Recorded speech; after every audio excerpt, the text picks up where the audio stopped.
and welcome to the B-side, where we talk about Bond shit that's not necessarily the movies. And today, our topic is Roger Moore's Henchmen. So the Henchmen from the Roger Moore movies. We will be ranking them. What is it, 1 through 6? There's 6 of them? 1, 2, 3, 4. Yeah. 7 of them. 7 of them. 7. Well, it's 6. Jaws twice. But... Yeah, that's true. 6 different ones, 7 total movies of Henchmen.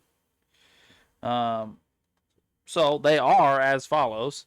We have Tee Hee, Nick Nack, Jaws, as mentioned twice, Ulrich Kriegler, Gobinda, and Mayday. So before we get too deep into conversation, does anybody have any strong feelings about a one or a last? Jaws is hard, my number one. Like, it's gotta be. I'm not gonna lie to you, I'm kind of there too. Like, he only wanted to be like, the fool went to the moon. Okay, but let me ask you this: which Jaws? Yeah, because the second appearance, he was kind of a cartoon character. Yeah, he was. Still unstoppable. Very true. But we have to pick though. I am not a hard number one with Jaws, although I understand Well, if we're why. going with the character as a whole, I'm good. Like the totality of the character, like you just couldn't stop him. I'm not saying he was entirely effective as a henchman. I'm just saying you couldn't stop him. Like, I mean, yeah, it's like it is what it is. Like, I mean, none of them you could argue really achieved their objective of killing Bond. So they all failed. It's just that the only one that lived is Jaws. True. Oh, Well, no, I'm not arguing any of that. I'm just arguing you to pick which movie.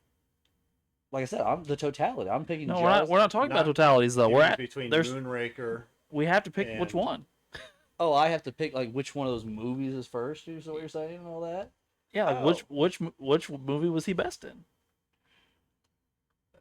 The first one was The Spy Who Loved Me, right? Is that the one? Where, Correct. is that the one where he fell out of the damn airplane and like, or is that the second I one? believe that sounds like a Moonraker sort of thing. Right. I could be Moonraker was the one wrong. that was really like Ray said, he was Then- cartoonish in Then I'll Moonraker. at least go the first one because yeah, the first one you see it, but you see it in like the gondola scene was the first big one or everything when that came down and like crashed through all that rock and destroyed shit and everything. And he just like picked up, or I guess that was Moonraker 2, wasn't it? well, the one 'Cause I he was picked up a thinking tiny of was the little one blonde where lady. he makes the face turn and gets his little Swedish gal, Yeah. and he was more like a kind of weird vibe in that one. Well- yeah, he just everybody try to get some. Well, booty he on gets the job. the the Like- Swedish girl and goes to space with her.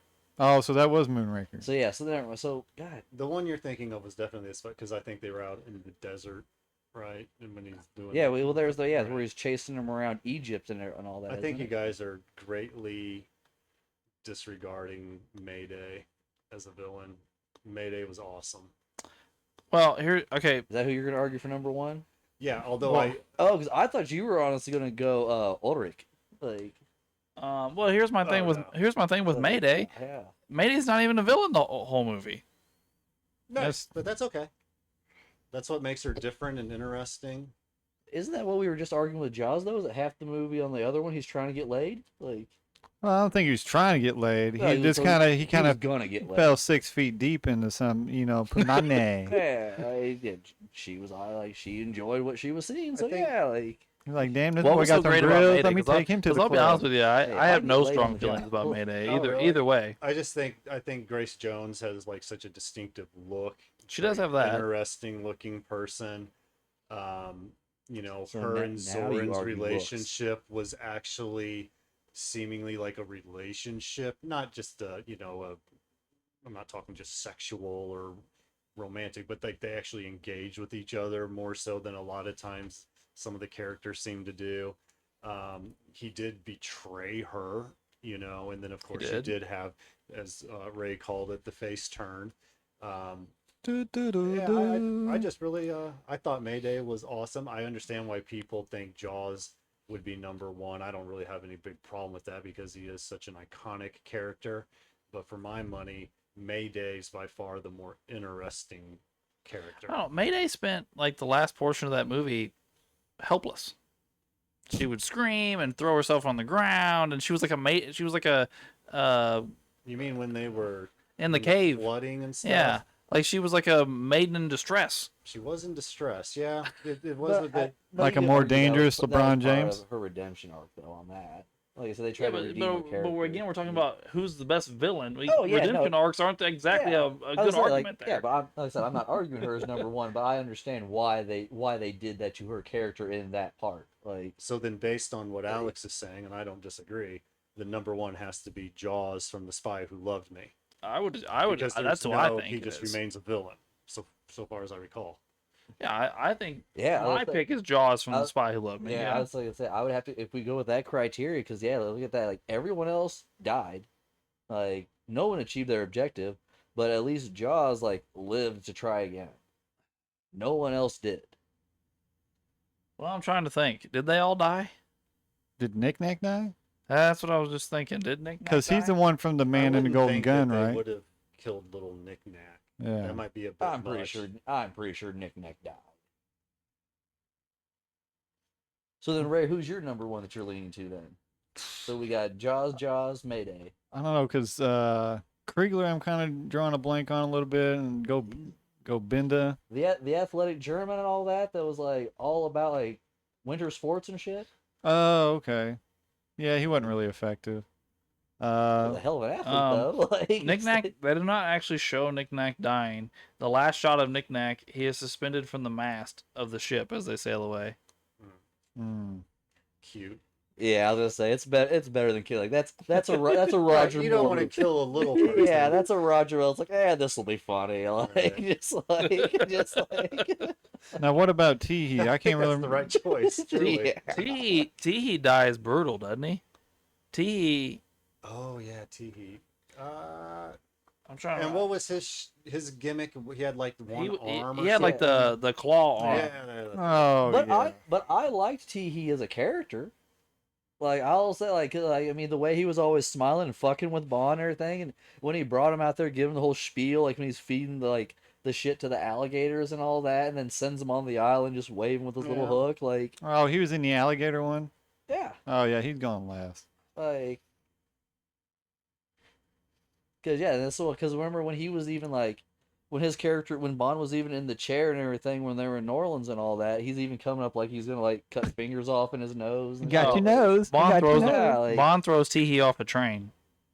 Yeah. Okay. Oh, okay. So what about Gobinda? I don't remember how Gobinda died. I just know that Gobinda had the possibility. It seemed to be a really good character, and it just never came to fruition. Yeah. Yeah, that one seemed like they just didn't develop it. Kind of forgettable. Yeah, like that was especially when you like look at the rest of them, they are kind of up Yeah. here and all. Like, Gobinda's the most forgettable in my mind by far, and then Kriegler. Oh, remember they have the fight on top of the airplane. Gobinda falls off the airplane. yeah, Oh. Okay, yeah, I'll get on board with the Jaws. Jaws number one. So are we all on board with one Jaws being number one? Jaws from Spy Who Loved Me. Yeah, I can definitely accept that. you have to find some way to distinguish that it's that movie. But yeah, Okay. We got Jaws at Now one. we're looking at who we want at number two. Did somebody say? I was sorry. I was trying to look up all their deaths. Did somebody say something? Somebody felt like somebody should be last. Did I hear that? Yeah, the Gobinda, Tee Hee. to my mind, should be I said last. Tee Hee because he was. Well, he in- doesn't speak, and he doesn't have like any huge qualities. he speaks. I'm talking about Gobinda. Oh, I thought he. I was saying Tee Hee because I was trying to be funny because he was in the alligator one. Oh, No, I'm just saying Gobinda doesn't have any huge qualities. He doesn't speak. He doesn't have any like powers or special qualities or anything like that. He is kind of forgettable in reality, Barry. I kind of agree with you. yeah. I'm with that. Like I said, Gobinda last then. And then, I mean, maybe somebody would disagree, and I don't think he's as forgettable, but I think Kriegler's probably only just above Gobinda, in my opinion. Yeah, Kriegler dies as well. So Nick Nack and Jaws are the only ones that live. Kriegler's thrown out a window and falls to his death. So then, you say Kriegler second to last. I don't know. Kriegler was Yeah, I mean, that's my opinion. I mean, Is other that what you people- said? Is that what you That's said? my opinion. Yeah. Well, let me ask this. Although he was an interesting character, was Nick Nack really He was Uh, kind of got villainous? bullied the whole time, I thought. He was.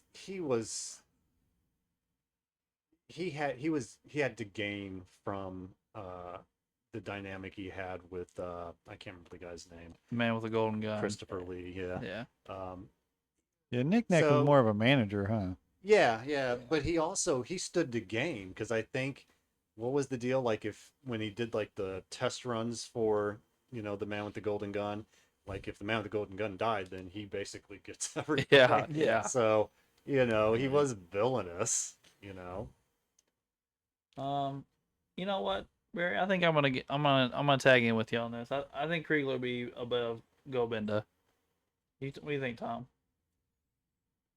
Because the way it finally convinced me, I'm like picturing the movie in my head. He kind of gets duped a lot. Like Bond like makes a fool of him over and over again throughout that movie. Kriegler. Yeah. He gets out. Oh yeah, he does do by that. Yeah. Roger. Obviously, he's going to, but he's Yeah. supposed to be like this young, great athlete or whatever, and he's getting outdone by 70-year-old Roger Moore. Yeah. Yeah. And his partner in crime is a little kid. Trying to recall. It's the girl. Oh, Yeah, the the blonde teenager. girl. Mhm. Yeah. I'd rather forget her. Those were some pretty good ski scenes though, and all that. They were. And Very like true. that- but you can even see the frustration on Creeler. Like every time Bond would get over on him, like when the motorcycle finally fucked up, and he like tried throwing it at him and everything. It's like, Yeah. you're just throwing a fit now and just looking bad. Like, All right, so what do we want to do at number 2 here? I think Barry You wants know what I Mayday. want to do? I want Mayday there.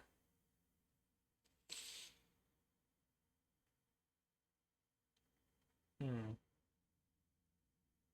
I don't know. I like Tee Hee. Tee Hee at 2? He's scary.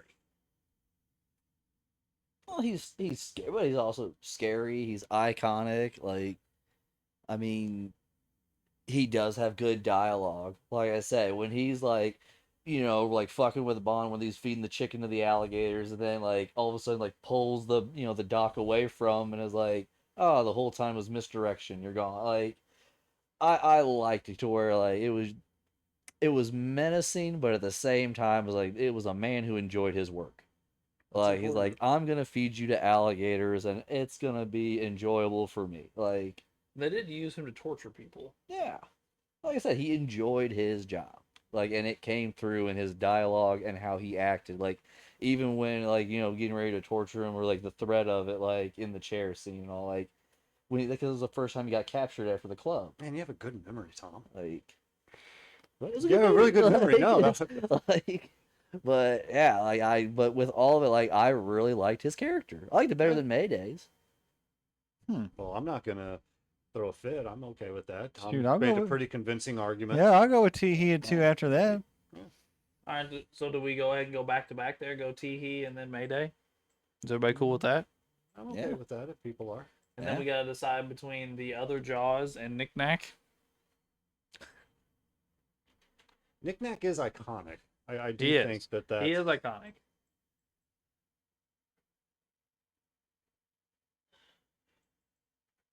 and I do think that most people kind of look negatively so much on Moonraker Yeah, it's and true. almost anything that happens in that movie that I could see putting Nick Nack above Moonraker version of Jaws. I'm okay with that. What do you think, Tom? Yeah, because I kind of got my way with Jaws being number 1 anyway, so I can live with that version of Jaws being down. Because like I said, they did play up the punchline that he can't be beat pretty much, and they did turn it into like a running joke almost. So I'll give you that. All right. Well, that means our list is as follows: Jaws from The Spy Who Loved Me, Tee Hee, Mayday, Nick Nack, Jaws from Moonraker, Kriegler, and Gobinda. So that will conclude our list of henchmen for the Roger Moore movies. Thanks for tuning in to the B-side. Woo!